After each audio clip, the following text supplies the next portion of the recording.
കഴിഞ്ഞ ജന്മം എന്തോ പാവം ചെയ്തിട്ടുണ്ട്. അതുകൊണ്ടാണ് നിങ്ങൾ ഇന്ന് ഈ വീഡിയോ കാണാൻ പോണത്. ഇന്ന് മുതൽ എൻ്റെ ജീവിതത്തിൽ നടക്കുന്ന എല്ലാ കാര്യങ്ങളും ഓരോ ദിവസമായിട്ട് അങ്ങനെ 100 ദിവസം ഞാൻ നിങ്ങളുമായിട്ട് ഷെയർ ചെയ്യാൻ പോകും. അപ്പോൾ ഇന്നത്തെ ദിവസം വന്നിട്ട് day 1 of my 70 day challenge ആണ്.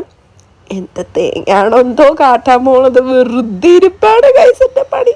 ഇത് കാരണമെങ്കിൽ ഞാനൊന്ന് പുറത്തിറങ്ങട്ടെ എന്ന് വിചാരിച്ചിട്ടാണ് കേട്ടോ.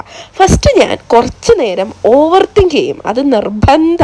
ഫസ്റ്റ് ഞാൻ കണ്ണ് തുറന്നു കഴിഞ്ഞാൽ ചെയ്യുന്ന കാര്യം ജേർണലിംഗ് ആണ് എന്ന് പറയാൻ എനിക്ക് നല്ല ആഗ്രഹമുണ്ട്. പക്ഷെ അതല്ല ഗൈസ്, ചിലപ്പോൾ മാത്രമേ രാവിലെ എഴുന്നേറ്റ് ഉടനെ ചെയ്യാൻ പറ്റത്തുള്ളൂ.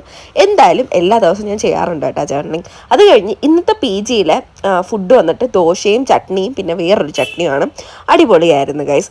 അതിനുശേഷം ഞാൻ എല്ലാ ദിവസവും മോർണിംഗ് സ്കിൻ കെയറും രാത്രിയിലെ സ്കിൻ കെയറും ചെയ്യുമല്ലോ. അതിനുശേഷം ഞാൻ വിറ്റാമിൻ സിയുടെ ടാബ്ലറ്റ് കഴിച്ചേട്ടാ. പിന്നെ അതിനുശേഷം മീറ്റിംഗ് ഉണ്ടായിരുന്നു. മീറ്റിങ്ങിനകത്ത് എന്നെ വറുത്ത് പൊരിച്ച്, അതാണ് എൻ്റെ മോന്ത ഇങ്ങനെ ഇരിക്കുന്നത്. പണിയെടുക്കണം ഗൈസ്, അല്ലെങ്കിൽ ഇങ്ങനെയൊക്കെയാണ്. അത് കഴിഞ്ഞപ്പം എനിക്ക് മുട്ട കഴിക്കാനൊരു പൂതി. അങ്ങനെ ഞാൻ സെപ്റ്റോയിൽ മുട്ട ഓർഡർ ചെയ്തിട്ട് നമ്മളെ PGയുടെ മുകളിൽ തന്നെ നമുക്ക് കുക്ക് ചെയ്തും കഴിക്കാം. അതുകൊണ്ട് ഞാനാണെങ്കിൽ ഒരു പാത്രം ഒരു കരണ്ടിയും മേടിച്ച് വെച്ചിട്ടുണ്ട് എന്തെങ്കിലും കുക്ക് ചെയ്യാൻ വേണ്ടിയിട്ട്. അങ്ങനെ ഞാൻ മുട്ട ഓംലെറ്റ് വെച്ച് ഗൈസ്. എന്നെയാണെങ്കിൽ കുറച്ച് കൂടിപ്പോയി, എന്നാലും കുഴപ്പമില്ല ഗൈസ്. അപ്പം ഇതായിരുന്നു ഇന്നത്തെ ലഞ്ച്. അപ്പോഴാണ് നമ്മളുടെ അപ്പുക്കുട്ടൻ വന്നത്. ഇവിടെ ജോലി ചെയ്യാൻ വരുന്ന ആൻറ്റി അല്ല ചേച്ചിയുടെ മോനാണ് കേട്ടോ. നമ്മളെല്ലാവരും ഇവന് സിമ്പിളി ആയിട്ട് അങ്ങ് കൊണ്ട് നടക്കും കേട്ടോ. അപ്പം നമ്മൾ ലഞ്ചായിട്ട് കഴിച്ച ഫുഡിൻ്റെ കൂടെ കാർത്തികേട്ടൻ്റെ വീഡിയോ കണ്ടിട്ടാണ് കേട്ടോ കഴിക്കുന്നത്.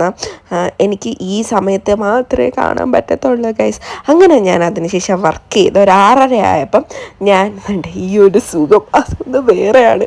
ലോഗ് ഔട്ട് ചെയ്തിട്ട് എനിക്ക് അമ്പലത്തിൽ പോകാനുണ്ടായിരുന്നു. ഒരുങ്ങാനൊന്നും പറ്റിയില്ല ഗൈസ്. കുളിച്ച് അപ്പോഴേ അങ്ങ് പോയി. അതിനുശേഷം ഞാൻ ഫുഡ് കഴിക്കാനായിട്ട് രാത്രിയിലത്തെ ഫുഡ് ഇതായിരുന്നു. രാജ്മ കറിയും പിന്നെ ദാൽ കറിയും പിന്നെ ചപ്പാത്തിയും ചോറൊക്കെ ഉണ്ടായിരുന്നു. ഭയങ്കര തീറ്റിയാണ്, ഒടുക്കലുത്ത തീറ്റിയാണ്. അത് കഴിഞ്ഞ് ഫ്രണ്ട്സ് എല്ലാവരും കൂടെ പുറത്ത് പോയപ്പോഴാണ് ഇതേണ്ട ഈ ഒരു കട കണ്ടത് ഗൈസ്. ഇതെന്താണ് വായിക്കുന്നത്, ഞാൻ വേറെയാണ് വായിച്ചത്. അപ്പോൾ എല്ലാവരും പറഞ്ഞ് ഞാൻ ഭയങ്കര ഡബിൾ മീനിങ് ആണെന്ന്. അല്ല ഗൈസ്, നിങ്ങൾ എന്താണ് വായിച്ചത് എന്തായാലും ഒന്ന് കമൻറ്റ് സെക്ഷനിൽ പറയണേ.